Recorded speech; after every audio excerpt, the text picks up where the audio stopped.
আল্লাহ বলছেন ফানাজিরাতুন ইলা মাইসারা, তবে ওই লোকটা স্বাবলম্বী হওয়া পর্যন্ত তাকে টাইম দেওয়া আপনার জন্য নৈতিক দায়িত্ব। আল্লাহর নবী বলেন তুমি যদি এইবার নিয়ে মেয়াদ বাড়ায় দাও, মেয়াদ যদি তুমি বাড়িয়ে দাও, নবীজি সাল্লাল্লাহু আলাইহি ওয়াসাল্লাম বলেন মেয়াদ বাড়ানোর কারণে আল্লাহ পরমার্দিগারে আলম বর্ধিত মেয়াদে প্রতিদিন আগের চাইতে ডাবল টাকা সদকা করার সওয়াব দিবেন। সুবহানাল্লাহ। এটা হলো ঋণের সওয়াব। আমাদের সমাজে যেই ধরনের সুদ বেশি প্রচলিত, সেই সুদ হইল যেটা ঋণের মাধ্যমে সৃষ্টি হয়। কিসের মাধ্যমে বলেন? ঋণের মাধ্যমে যেটা সৃষ্টি হয়, ওই ধরনের সুদ আমাদের সমাজে বেশি। আসেন, ওই সুদ যে বেশি, এই সুদের পরিণতিটা কি, ওই পরিণতিও আমাদের জানার দরকার আছে না নাই? মাথুন আপনারা পরিণতিটা জানেন? পরিণতিটা কি? পরিণতি দুই ধরনের। একটা পরিণতি হইল দুনিয়ার পরিণতি, আরেকটা পরিণতি হইল পরকালীন পরিণতি। এই সুদের সাথে আরেকটা সুদ যেটা আমাদের সমাজে প্রচলিত, ওইটার কথা না বললে না হয়। সেটা হইল একটা সময় ছিল আমাদের সমাজের মানুষের ধন সম্পদ বড় কম ছিল, আল্লাহ এখন অনেকের বৃদ্ধি করেছেন আলহামদুলিল্লাহ বলেন। কিন্তু একটা সময় ছিল আমরা ক্ষেত নির্ভর ছিলাম, কৃষি নির্ভর ছিলাম, ক্ষেত নির্ভর ছিলাম, কৃষি নির্ভর ছিলাম।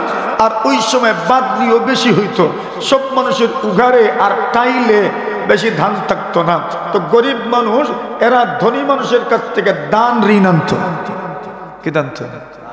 এটা আপনারা কইতে পারেননি। বয়স তো আমার চেয়ে অনেকের বেশি, আমিও কইতাম পারি, আপনারা কইতে পারেননি। ওই সময় মানুষ আরেকটা দান হলাইতো, দুমাইয়া দান। কি দান? দুমাইয়া দান। দুমাইয়া বুঝুননি? 2 মাসে। দু মানে দু, এটা ফার্সি শব্দ, উর্দু শব্দ। দু মানে 2, আর মাহ মানে মাস। মাহ মানে কি? মাস। তো 2 মাই মানে কি? 2 মাই কইতো মানুষের 2 মাহি, অর্থাৎ 2 মাসি দান। ফার্সি শব্দ দেখছেন? আমরা ফার্সি শব্দ চিনি, ফার্সি না আরবিও আমরা জানি। আমরা 2 জমিনের মধ্যখানে যেটা থেকে ওইটার নাম কি? আইল। এটাও আরবি শব্দ। হাইল থেকে আইল। হাইল শব্দের অর্থ প্রতিবন্ধক, দেওয়াল। ওই যেটা 2 জমিনের মধ্যখানে, ওইটাও কি দেওয়াল না? ওইটা প্রতিবন্ধকতা সৃষ্টি করে, এটাও আরবি শব্দ। ওই সময় মানুষ দুমাইয়া দান কেন লাগাইতো? যাতে দ্রুত দান পাওয়া যায় এবং দ্রুত যাতে আমরা কি করতে পারি, খাইতে পারি। এজন্য মানুষ দুমাই ধান দইত। এখন আর দুমাই কেউ রয় না। কি দেখেন আপনারা? কারণ সবারই মোটামুটি সচ্ছলতা আছে। ওই যুগে কোন মানুষের উগার ভর্তি ধান থাকতো, তখন যাদের উগারে ধান ফুরিয়ে যেত, যাদের টাইলে ধান ফুরিয়ে যেত, ওনারা বলতেন আপনি আমাকে 1 মণ ধান দেন, আমি পৌষ মাসে আপনাকে 2 মণ ধান দিব, 1.5 মণ ধান দিব। ইজাতের চুক্তি এক সময় আসেননি, এখনো আপনারা। আল্লাহর রাসূল সাল্লাল্লাহু আলাইহি ওয়াসাল্লাম বলেন, সব হাদিসের কিতাবে এই হাদিসটা বর্ণিত হয়েছে। রাসূলুল্লাহ বলেন আয-যাহাবু বিয-যাহাব ওয়াল-ফিদ্দাতু বিল-ফিদ্দা ওয়াশ-শাঈরু বিশ-শাঈর ওয়াল-হিনতাতু বিল-হিনতা ওয়াত-তামারু বিত-তামার ওয়াল-মিলহু বিল-মিল ইয়াদাম বিয়াদিন সাওয়াআম বিসাওয়াইন মাসালাম বিমাসাল ওয়াল ফাদলু রিবা। আল্লাহ রাসূল বলেন 6টা জিনিসের কথা রাসূল উল্লেখ করেছেন, যে 6টা জিনিস ওই যুগে ছিল, আরবের মধ্যে ছিল। নবীজি সাল্লাল্লাহু আলাইহি ওয়াসাল্লাম বলেন সোনার বিনিময়ে সোনা যদি লেনদেন করো, আল্লাহর রাসূল বলেন সমান সমান থাকতে হবে। একদিকে যদি কম হয়, একদিকে যদি বেশি হয়, তবে সুদ হয়ে যাবে। আল্লাহর নবী বলেন রূপার বিনিময়ে রূপা যদি লেনদেন করো, সমান সমান থাকতে হবে। একদিকে যদি কম হয়, একদিকে যদি বেশি হয়, নবীজি বলেন তার নাম সুদ। নবীজি 3 নম্বরটা বলেন আশ-শাঈরু বিশ-শাঈর, জবের বিনিময়ে জব, ভুট্টার বিনিময়ে ভুট্টা, মটরের বিনিময়ে মটর। নবী বলেন যদি লেনদেন করো, সমান সমান থাকতে হবে। একদিকে যদি কম হয়, একদিকে যদি বেশি হয় আল্লাহর নবী বলেন তার নাম সুদ। 4 নম্বরে রাসূল বলেন গমের বিনিময়ে গম যদি লেনদেন করো সমান সমান থাকতে হবে। এতে যদি তুমি বাকিও নাও যদি নগদ নাও সমান সমান। রাসূল বলেন যদি একদিকে কম হয় একদিকে যদি বেশি হয় নবীজি বলেন তার নাম সুদ। 5 নম্বর রাসূল বলেন আত-তামারু বিত-তামার, খেজুরের বিনিময়ে খেজুর যদি লেনদেন করো সমান সমান থাকতে হবে। একদিকে যদি কম হয় একদিকে যদি বেশি হয় নবীজির ভাষায় তার নাম সুদ। 6 নম্বরে বলেন মা বোনেরা খেয়াল করিয়েন আপনারা নবী সাল্লাল্লাহু আলাইহি ওয়াসাল্লাম বলেন আল মিলহু বিল মিল, লবণের বিনিময়ে লবণ যদি লেনদেন করো সমান সমান থাকতে হবে। একদিকে যদি কম হয় একদিকে যদি বেশি হয় নবী বলেন তার নাম হইল সুদ। আমাদের গ্রাম দেশে সবার গরো সব দিন লবণ থাকে না, ও কোন গরুর বুয়াইয়ে লাগা গরুর বুয়াইয়ের কাছ থেকে লবণ 1 কাপ বা 2 কাপ আনেন, দেওয়ার সময় যদি বাড়িয়ে দেও নবী বলছেন সমান সমান থাকতে হবে। একদিকে যদি কম হয় আর একদিকে যদি বেশি হয় তবে তার নাম বলেন বলেন তার নাম সুদ। ওইটার সাথে এবার দানকে মিলিয়ে দেন। দানের বিনিময়ে যদি দান লেনদেন করো, আলুর বিনিময়ে যদি আলু লেনদেন করো নবীজি বলছেন সমান সমান থাকতে হবে। একদিকে যদি কম হয় একদিকে যদি বেশি হয় নবী বলেন তার নাম সুদ। সুতরাং দানের বিনিময়ে দান সমান সমান থাকতে হবে। আপনি দান আনলেন মনে করেন ভাদ্র মাসে, দান দিবেন পৌষ মাসে, 1 মণই ফেরত দিবেন, এটাও দিনের অন্তর্ভুক্ত, এটাও দিনের অন্তর্ভুক্ত। যদি ওই মাসে আপনি 2 মণ দান নেন 1.5 মণ দান নেন আল্লাহর বলি আপনি কি খাইলেন তা বলা হচ্ছে পরে, ওইটার নাম হইল সুদ। আরেক ধরনের সুদ আমাদের সমাজে আছে। কোন মানুষ এককালীন কোন মানুষের কাছ থেকে ঋণ নেয়, মনে করেন 50,000 টাকা ঋণ নিলেন, ঋণ নেওয়ার সময় মেয়াদ দেওয়া হলো 1 বছর, মাসে মাসে সুদ আনা হবে না, তবে এককালীন সুদ দিতে হবে। আমি দিলাম 50,000, 1 বছর পরে আপনি আমাকে ঋণ 50,000 ফেরত দিবেন, সাথে আরো 10 মণ দান দিবেন। ইজাতের ঋণ সমাজে আসেনি আপনার আর নতুন না? ওইটারে আমরা সমাজও কিতা কয়, আমরা সমাজও কিতা কই দানের উর কয়, কোন কোন সমাজে এটারে কয় লগ্নি। কি বলে? লগ্নি বলে, লগ্নি বলে কোন কোন সমাজে। এটাও সুদের অন্তর্ভুক্ত। আরেক ধরনের সুদ আমাদের সমাজে প্রচলিত আছে। দান ব্যবসায়ী যারা হন এরা বিপদে পড়ে অনেক সময়।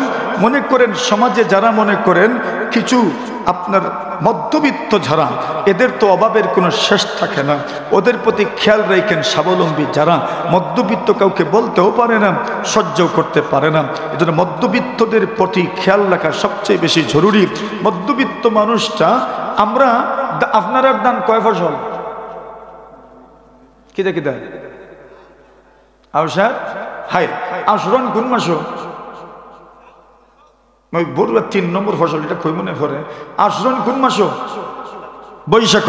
কারণ কোন মাসও? ভাদ্র মাস। আর মধ্যখানের মাসটা হলো আষাঢ়, অতুন না?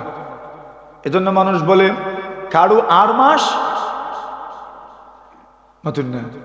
আর কারু না না সর্বনাশ তো 8 মাস হইতো সর্বনাশ।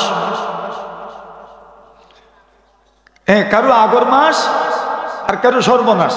কেউ বলে কারো বৈশাখ মাস আর কারো 8 মাস, কারো কিজাত মাস 8 মাস। কেন? 8 মাসে অভাব থেকে বেশি। মনে করেন ওই ব্যক্তি ধান লাগাইল ভাদ্র মাসে, ভাদ্র মাসের পরের মাসের নাম কি? আশ্বিন মাস। এখন আশ্বিন ধান যে সময় লাগাইব ওই সময় কামলার খরচ দিত, রুয়াউলের খরচ দিত। এজন্য সে ধান ব্যবসায়ীর কাছে গেল, গিয়ে বলল তুমি আমাকে 10 মণ ধানের টাকা দেও। ভাদ্র মাসে দানের মন 800। কত? 800। ওই লোকটা 800 টাকা দর ধরে 10 মণ ধানের টাকা আনলো। কত হাজার? 8,000। কোন শর্তে? শর্ত হইল পৌষ মাসে আমি আপনাকে ধান দিব। কি দিব? ধান দিব। এখন পৌষ মাসে দানের দাম কত? না না 1200। কত? 1200 1300। কথা বুঝিয়ে এখন পৌষ মাসে ধানের দাম হইল 1200 বা 1300। এই ব্যক্তি দানের টাকা দিল কোন স্বার্থে? যে আমি পৌষ মাসের ধান পাবো, আমি ধানের বিনিময়ে দান আনবো, যত মন দিছি এত মন আনবো।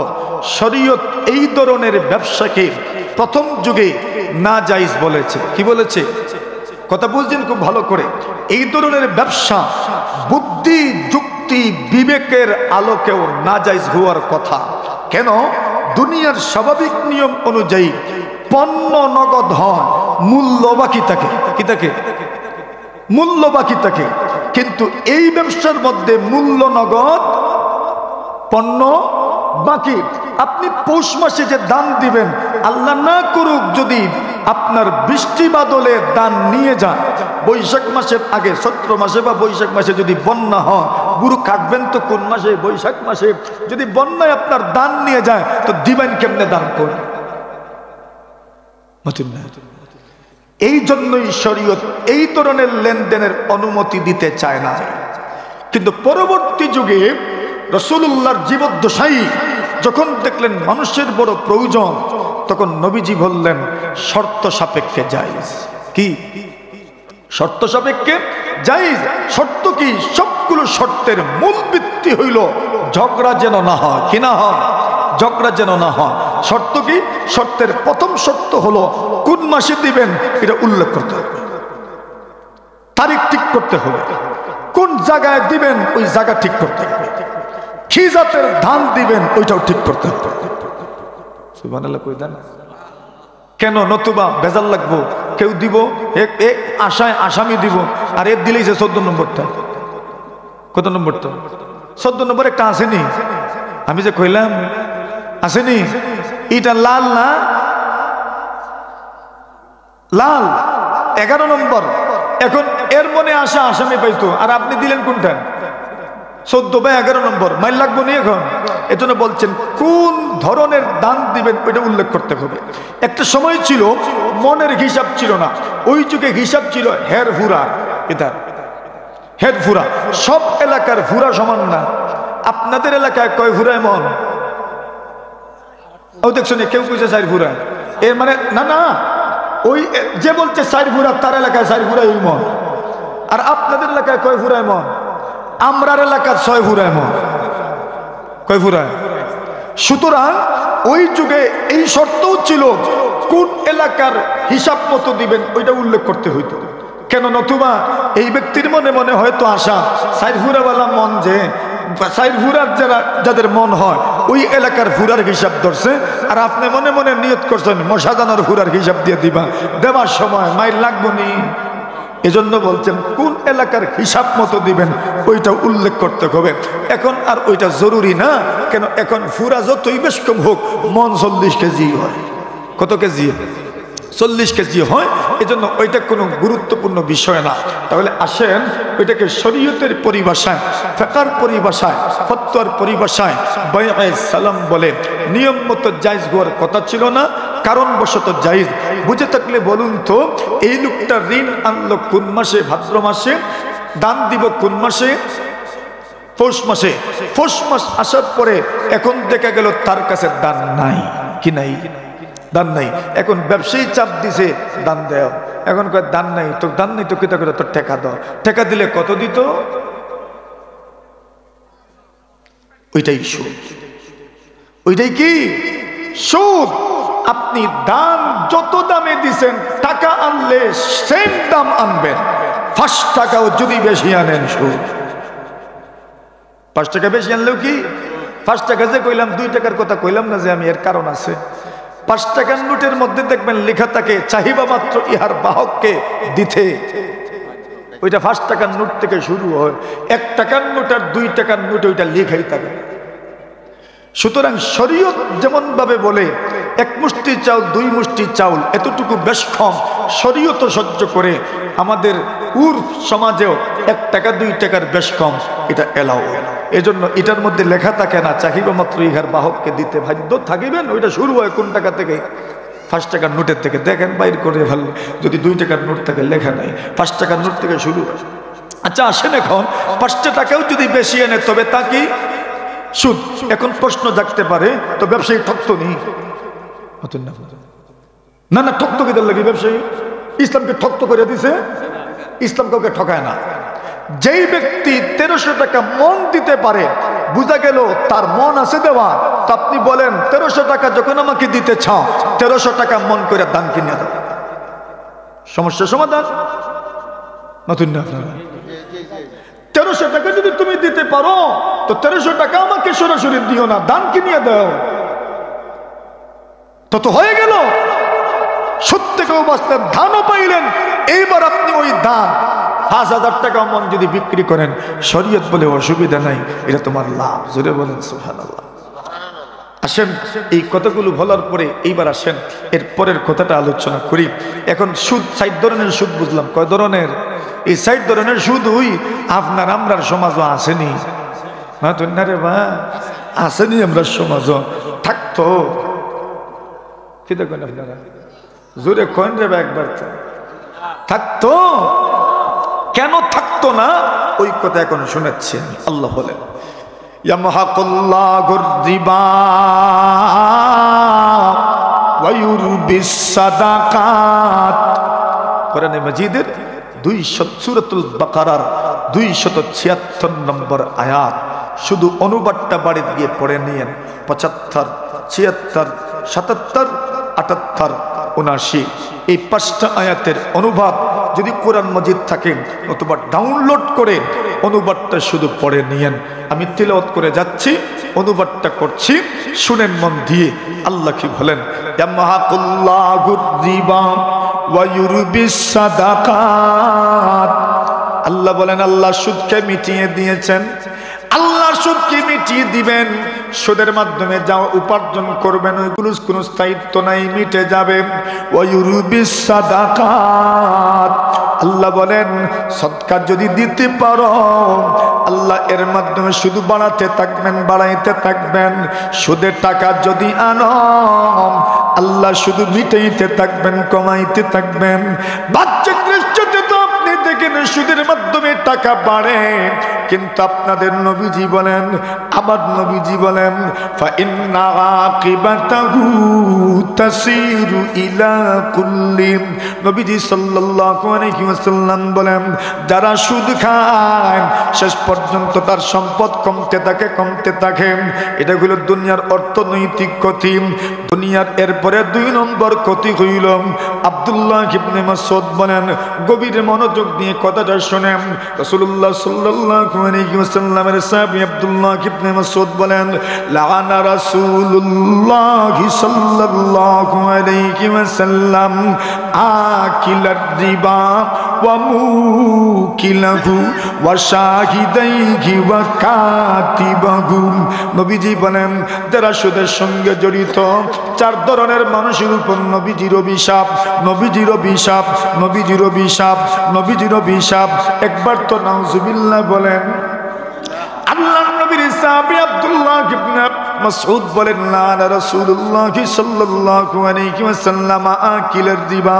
নবীজি অভিশাপ করেছেন যারা সুদ খায়, তাদের উপর নবী অভিশাপ দিয়েছেন। যারা সুদ দেয় নবী তাদেরকে অভিশাপ দিয়েছেন। যারা সুদের লেনদেনের সাক্ষী হয় তাদের উপরে নবীজির অভিশাপ। যারা সুদের লেনদেন লিখে রাখে তাদের উপরে নবীজির অভিশাপ। যদিও পাপের মাত্রা সমান নয়, কিন্তু শাস্তি সবার সমান। কেন সমান?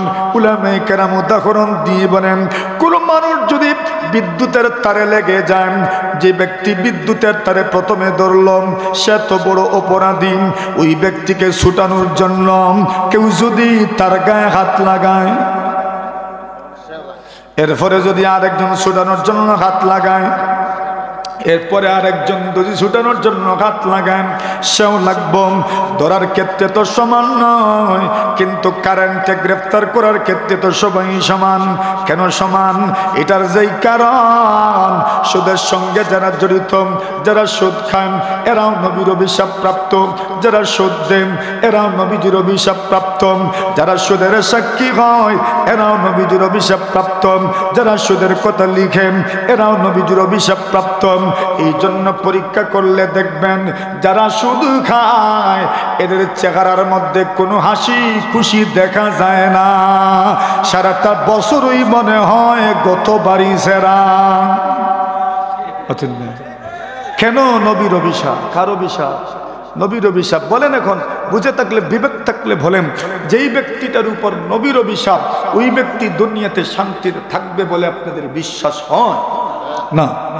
যেই আল্লাহর বান্দা, যেই আল্লাহর বান্দি সুদ খাইলো বা সুদ দিল, রাসূল বলছেন সে তো জুলুম করলো। যে সুদ দিল, সে সুদ নিল, সে তো জুলুম করলো, গরিবের উপর জুলুম করলো। যেই ব্যক্তি জুলুম করে সে হয় জালিম, আর যে মাজলুম হয় সে হয় মাজলুম।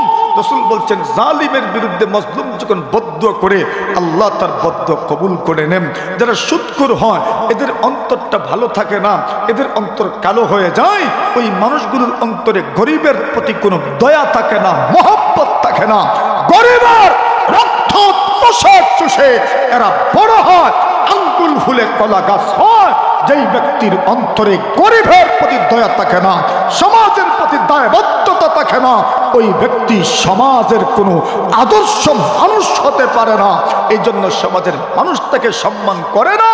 সামনে যদিও সালাম আলকি একটা দেয়, কিন্তু এক কদম দূরে যাওয়ার পরে আরেকজনকে দেখাইয়া হাতের ইঙ্গিতে কয়, দেখ রে সুদপুর যায়। আপনারা সামনে কেন সালাম দেয়? সামনে সালাম দেওয়ার কারণ হইল, যদি সালাম দেয় না তো সুদ দিত না, পরের দিন ব্যবসায়ী করতে পারত না। আপনাদের তারাপাশা বাজারের অধিকাংশ ব্যবসায়ী যারা মাছের ব্যবসা করে আর ফান সুপারির ব্যবসা করে, বেশিরভাগ সুদে টাকা। যেই বাজারের মাছ ব্যবসায়ী এবং পান সুপারি ব্যবসায়ী সুদে টাকা আনে, এরা প্রতিদিন সুদ পরিশোধ করা লাগে। এই বাজারের মাছেও দাম বেশি হয়, পান সুপারিতেও দাম বেশি। কথা বুঝে আসছে? এটা সুদখোর যারা হয়, এই সুদখোরদের পরিণতিটা কি আল্লাহ রাব্বুল আলামিন এর পরের আয়াতে বলেন। কষ্ট হইতেছে আপনারা? আল্লাহ তাআলা বলেন, ইয়া আইয়ুহাল্লাযীনা আমানুত্তাকুল্লাহ ওয়া যারু মা বাকিয়া মিনার রিবা ইন কুনতুম মুমিনিন। আমার তো টাইম শেষ হয়ে গেছে, শেষ করি। আমি যাইতাম আর এক জায়গায়। আল্লাহ, আচ্ছা শুনেন, শেষমেশ কথাটা ভুলে দিই। আল্লাহ বলেন, ইয়া আইয়ুহাল্লাযীনা আমানু, ইয়া আইয়ুহাল্লাযীনা আমানুত্তাকুল্লাহ। আল্লাহ বলেন, এরে ইমানদার, তুমি আল্লাহকে ভয় করো।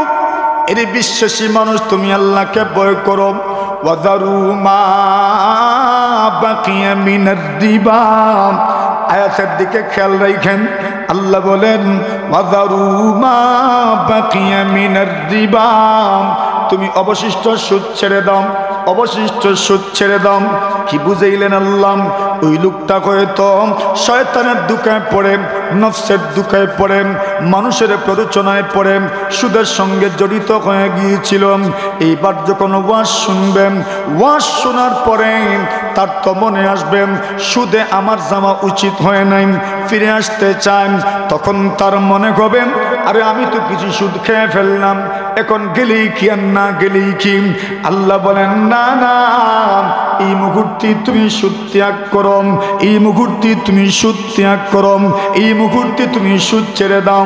ওয়াদারু মা বাকিয়া মিনার রিবা। আল্লাহ বলেন, ইন কুনতুম মুমিনিন। আল্লাহ বলেন, এরে ইমানদার, তুমি আল্লাহকে ভয় করো, আর আল্লাহকে ভয় করে তুমি সুদ ছেড়ে দাও। ইন কুনতুম মুমিনিন, যদি তোমরা মুমিন হও। কি হও? কে বলছে? জোরে বলেন, আরো জোরে। খিতা কইছেন আল্লাহ, খিতা কইছেন, পুরাটা কই না। আল্লাহ কইছেন, তোমরা যদি মুমিন হও তো সুদ ছেড়ে দাও।